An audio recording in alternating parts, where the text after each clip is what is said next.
Well, 31 minutes, 390 to downtown. Inbound Stevens, it's just a tad congested approach to Bryant. Bishop Ford still heavy, 115th to the merge. There was an earlier crash in the area. 24 minutes, 8094 to the Ryan. That's traffic. I'm Jim Calamonte on AM 560 The Answer. Chicago's Morning Answer continues next. And in our 1 hour heating and air conditioning weather center, clouds give way to some sun, high 75, partly cloudy, cooler, low 50 overnight, 62 at O'Hare. Your next news update is at 8 with breaking news as it happens. Chicago's Morning Answer with Dan and Amy continues next on AM 560, The Answer. Listen to AM 560, The Answer, online at 560theanswer.com, on the AM 560 mobile app, and your Alexa-powered smart speaker, on TuneIn, iHeart, and radio.com. Only the biggest stories, only the biggest guests, and only the biggest opinions. This is AM 560, The Answer. Top of the morning, Dan and Amy. Peggy Noonan writing in the Wall Street Journal. I think there's a growing sense we have to find a way to live with this thing, manage it the best we can, and muddle through. Yeah. And that's what the WHO said yesterday, that this isn't going to go away, but we've learned to live with HIV, we've learned to live with influenza, and we could be successful at living with this. Here's something we should stop, writes Noonan. There's a class element in the public debate. It's been there the whole time, but it's getting worse, and very few in public life are acting as if they're sensitive to it. Class divide between those who are hardline on lockdowns and those who are pushing back. Since the pandemic began, the so-called overclass, which is a term borrowed from Michael Lynn's excellent new book, The New Class War, the overclass has been in charge. Scientists, doctors, political figures, consultants, calling the shots for average people. But personally, they have less skin in the game. The National Institute of Health scientist won't lose his livelihood over what's happened. Neither will the midday anchor. I've called this divide the protected versus the unprotected. There's an aspect of it that is not much discussed but bears on current arguments. How have you experienced life has a lot to do with how you experienced the pandemic and its strictures. I think it's fair to say citizens of red states have been pushing back harder than those of blue states. But maybe there's a reason for that. Citizens of red states are less likely to be part of the overclass. The working class people, writes Noonan, who are pushing back have had harder lives than those now determining their fate. Such an important point. That's so true. Oh, my God. They haven't had familial or economic ease. No one sent them to Yale. They often come from considerable family dysfunction. This has left them tougher or harder. You choose the word. The overclass says, wait 3 months before we're safe. The reply, there's no such thing as safe. And the overclass politicians, the worst example of them, like the governor of a certain Midwestern state with the moniker Land of Lincoln, as well as Tom Wolfe in Pennsylvania, Gretchen Whitmer in Michigan. Tom Wolfe and Gretchen Whitmer are two individuals that Peggy Noonan points out. Tom Wolfe saying in a press briefing that those pushing back against the shutdown are cowards. Oh, please. Local officials who cave into the coronavirus will pay a price in state funding. That's what Tom Wolfe has said. That's the same thing Pritzker said. Pritzker said, right. Unless Pritzker had on, too, like, you're gonna kill people if you open up early. Local officials who, quote-unquote, cave into the coronavirus mean don't follow the lockdown and bus policies instituted by governors in Pennsylvania and Illinois. Tom Wolfe said of them, those folks are choosing to desert in the face of an enemy in the middle of a war. He's saying you're treasonous. And then, of course, Whitmer famously calls the rally-goers for reopening racist and misogynistic, just the way the Chicago Tribune here calls them Nazis. Nazis, yeah. So they're Confederate flags. And Peggy Noonan, when you are reasonable with people and show them respect, they will want to respond in kind. But when they feel those calling the shots are being disrespectful, they will push back hard and rebel even in ways that hurt them. This is no time to make our divisions worse.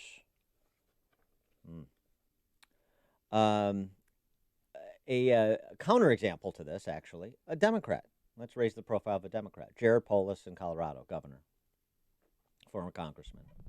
very successful tech entrepreneur, Blue Martin greeting cards. That's how he made $1 kajillion. Oh, okay. Jared Polis with Don Lemon on CNN didn't give quite the answer on Elon Musk and Tesla and the controversy out in California next door there, a couple doors over, that Don Lemon was expecting, I think.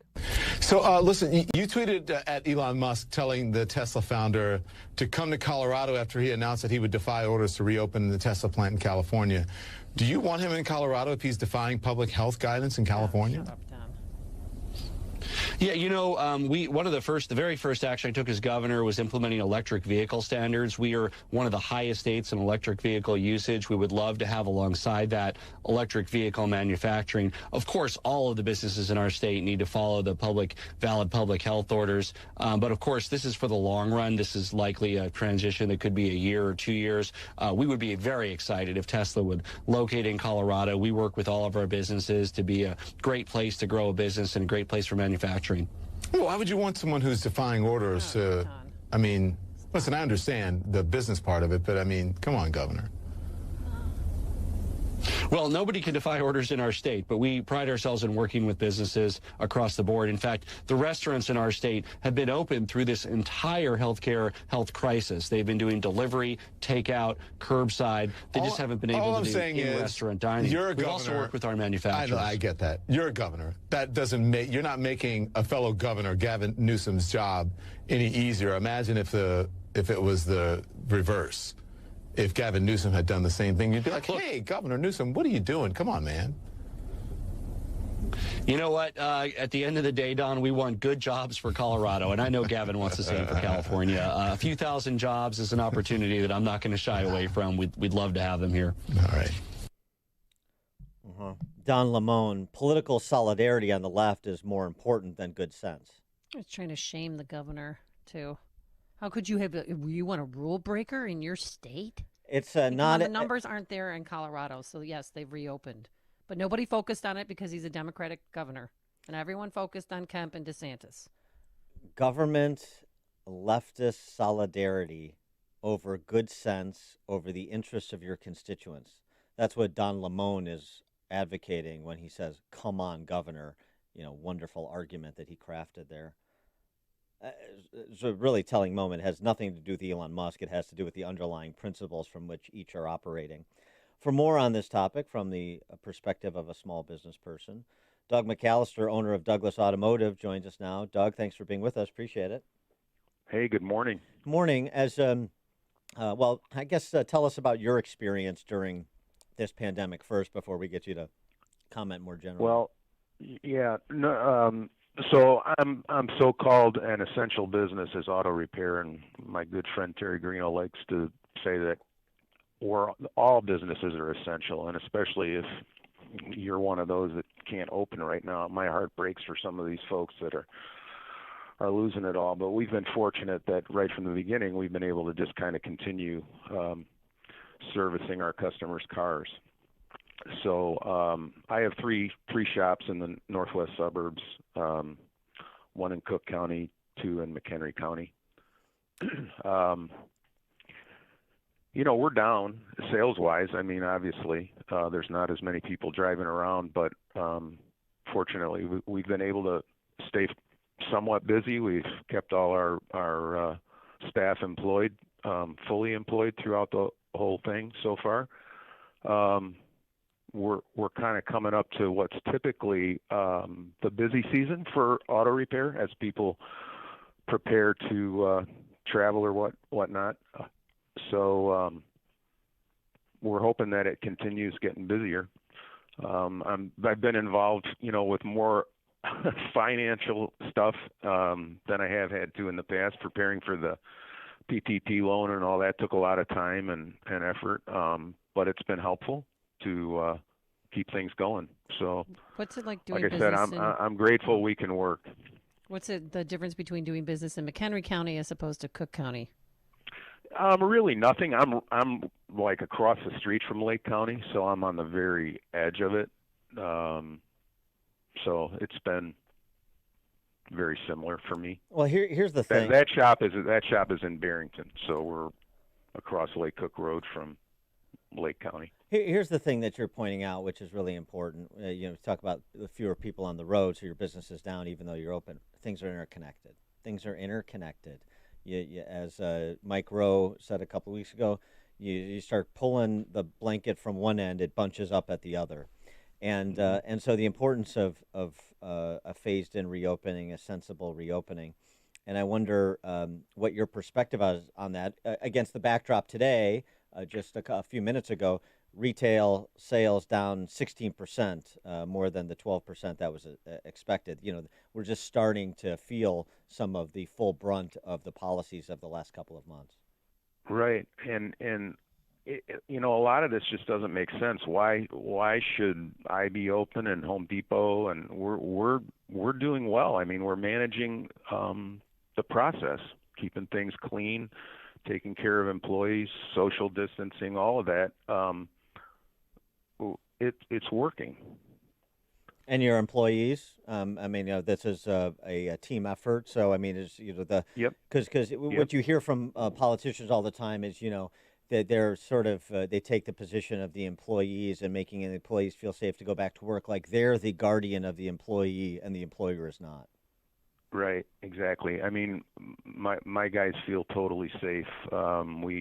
We have stand-up meetings every morning, talk about things. It's worked out very well. They're very, very comfortable. And you're part of our AM 560 Shop Local, and you're offering a special for first responders. Can you tell us about that? Yeah, so early on, when we thought this thing was going to just crush the hospitals, I thought, well, these folks are going to be nonstop working. They're going to need to depend on their cars. I put that out there that we would come pick it up and take care of any maintenance, do a free oil change for them if they needed it. I haven't had that many folks take advantage of it. It's been, I don't know, maybe 6 to a dozen. We were happy to do it, but I don't think the hospitals out here have been crushed from what I'm hearing, like they thought it was going to, which is a great thing. I'm glad for that. The models were wrong. And since you have a couple of shops across the region, what are you hearing in terms of feedback from the customers that are still coming in? So what I'm seeing is our car count is down, so not as much cars coming in, but the folks that are coming in are getting their cars fixed up and ready to go. You see most people come in with masks on. You have a few that don't. It's across the board of everyone's comfort level of being out, but even some older folks are coming in and they're very comfortable moving around, and I don't know about you, but I feel a lot more traffic on the roads right now. Yep. I think Starting Illinois to is pick up. opening up on its own. Yeah, I think that's right. When people aren't listening, they're starting to get out. The governor says shelter in place, but his family's in Florida. So, why do we different rules for different people? Yeah, so I think people are getting restless, and we're going to start seeing the weather change, and I don't know. I think good things are ahead. It's just we've got to get rolling here. Do you have any specials going on right now for radio talk show hosts by any chance? I know it's an underrepresented class of heroes in Dan, in the region. If you need it, we'll be here to help you, buddy. Right. Yeah, and my heater on my used minivan broke. I should probably get that fixed before I go on a cross-country trip. Right. Why don't you take that to Douglas Automotive so they can bury it for you? And get you. I'm going to 200,000 miles on this bad boy. Douglas McCallister, owner of Douglas Automotive. Doug, thanks so much for joining us. Appreciate it. You're very welcome. Keep up the good work. Bye now. Thank you. And Doug joined us on our turnkey.pro answer line. The stories you need to know to start your day. This is Chicago's Morning Answer on AM 560. The Answer. Can the daily recommended servings of fruits and vegetables fit into just 6 capsules? Yes. We start by sourcing organically grown whole fruits and vegetables. We ensure they are picked at peak ripeness. All of our produce is third-party tested for pesticides, heavy metals, bad bacteria, and nutrients. They are then washed, cut, and put through an advanced vacuum cold process which removes the water using pressure. This maximizes the nutritional value while preserving the color, smell, and taste of the fruit